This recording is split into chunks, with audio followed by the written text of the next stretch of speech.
teenagers do, as far as, smoking a little pot or whatever, but it should never come from their parents. And, they should never be doing it with their fucking parents. And so I said, you just have to be honest. And Jim was like, I really appreciate you. And Colton was like, sorry. But so I don't know exactly what happened with their conversation after the fact.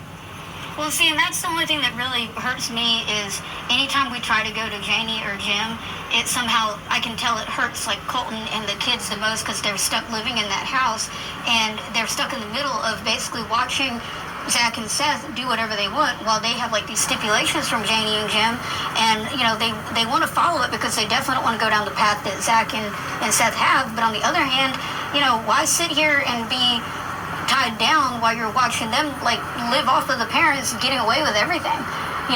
It's like, that's why I guess that's part of like when you say that Jim won't talk to me or won't even sit down, how come? Because he basically believes everything they say, or what? Because I mean, if I can show him all the documents, show him everything, I don't see why he wouldn't be like, okay, enough's enough, I'm getting old, they need to go to rehab. Well, but see, I've talked to him. That's what I talked to him about this morning. I was crying. I was like, why were these boys not sent to rehab? I was like, why did you not push for... But see, that's the only problem. Then it hurts his feelings because you got to think he can't force them to go. And that's what he said. He said, there's Amber, there's nothing I can do. He said, you need to take pictures. You need to have pictures. You need to have video. And you have to do it. He said, there's nothing I can do to help you in this situation. But see, Amber, that's the same thing he did to me. And then when I started doing it, they were telling me, I need to leave, or telling Zach not to have me around because I'm going to get him in trouble. It's like, well, y'all suggested I do this. You wanted my help, and then now I'm the bad guy. Right. So, I mean, you really think, even if you were to tell him, Molly sent me some stuff and they've got court coming up and she just wants to talk to you so you're not blindsided, you don't think he'd talk to me? Have you tried to reach out to him? No, because I just don't want him to try to say I'm harassing him or something. Well, one text message shouldn't be, viewed as harassment if you just sent a short message that said, Zach and I have court on the 15th, and is there any way that you would, have a face-to-face conversation with me? Well, I'd like you there because you're involved in this, because in all honesty, none of y'all's drama is my business, but the fact that both of them are getting enabled by Janie and Jim, we need to just go to them and be like, look, my whole angle is they're getting older. They can't sit here and keep wasting their retirement days raising other people's kids when really all they're doing is setting them up to be exactly like Zach and Seth. I just was wanting them to, back off some, let them, start have to, because, here's the thing I tell Zach, if you really think of it, between his house mortgage and the babysitter, that's like $3,500 a month is what it's going to end up being. And then Zach told me they're not even going to give the house back, they're going to rent it to him. So either way, I've said a few times, Zach won't even be able to afford a babysitter and his house. So how is he going to survive once he gets it back? They're going to be right back in the road where cops are bringing the kids back to him and stuff like that, because Zach is not going to watch him. He's going to be in his shop all the time, high as can be, and it's asking for disaster. I've sat there and told him, Zach says, or he swears his game plan is get the house back, sell it in a year, and then move somewhere with me or whatever else, which, I think that's just him lying and just trying to lead me on. But it's still the fact that until then, if he's got the house, he's trying to raise the boys, and he's trying to do whatever, he can't go from his mom doing all of his laundry, putting him in bed, doing literally everything for him, to just suddenly throw him out on his own. If they think that that's going to work, they're just setting him up for failure. Well, Jane Hoyle, she makes those boys sleep on the floor of her home. Why? There's a bed. Oh, probably because Wyatt pees, I guess. Why does she do that? I don't know, because it's cruel and unusual punishment or something. She hates them, Molly. She fucking hates them. She took them to an orphanage and dropped them off, okay?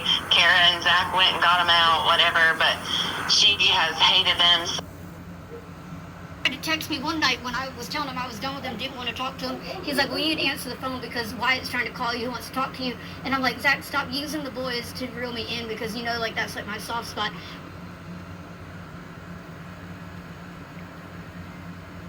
Well, then, like, an hour later, because I still wouldn't talk to him, he's like, well, Wyatt's going to get on the stand at the next court date and say you slapped him across the face and this and that. Like, I still have the text. Like, Amber, I've never hit those boys. I did pop them one time with a wooden spoon one night when Zach was twacked out and they wouldn't go to bed. And I popped each of them on the butt, like, not even hard.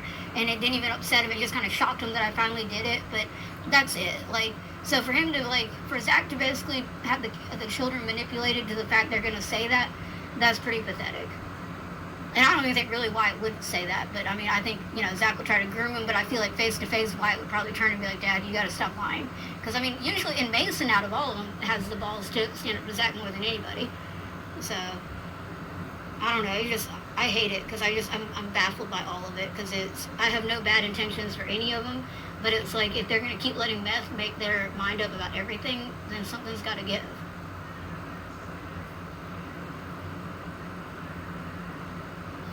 I don't know about that house over there, if Zachary will ever get it back. I don't know how that will. Oh, he's adamant that Jamie's birthday the other day, that she was literally almost in tears about how he's been doing so well lately and she's so proud of him and can't wait for him to have his house back so that she can take a break from the boys. And I'm like sitting here thinking, you're not going to have a break from the boys. They're still going to stay there. Zach will be in his house, unable to afford all of it, and everybody's going to spiral again. Like, I don't wonder, like, and it's sad because there's, like, what I suggested to Jim a long time ago was to give Zach some sort of light at the end of the tunnel. Either tell him what he needed to do to get out of the camper, or just flat out tell him he wasn't getting the house back. Like, to basically just, you know, lay it out with stipulations, or give him the straight answer and be done. And, you know, he never replied to that. And then, like, with Zach, he's like, no, you don't know how to mind your own business. I'm like, well, Zach, you've even told me, like, there's no point in you getting off of drugs if you're never getting your house back. I was like, so all I'm doing is trying to just figure out, you know, what's what. And so whenever, like, the whole thing with the house happened, I even told Jim, I'm like, unless, like, you know, Zach were to just have y'all sell it and you just give him, like, whatever he's invested, whether it's $50,000, $100,000, whatever, and then he walks away and starts over. I said, something does need to be done so he doesn't feel like he's losing out. I was like, but at the same time, if he's not making steps to get it back, then I was like, everybody's just in a drowning situation. I mean, I can't sit here like I'm not trying to make excuses for Zach or them, but it's like I feel bad for you because you're kind of stuck in. I feel bad for, like, I feel bad for all of them. Like, even Janie, if she feels she's got to play victim, then and if Jim talks to her that way, then it doesn't help either. So it's like, unless they really cut the cord on the meth and quit enabling it, there's not really any way to get out of all this.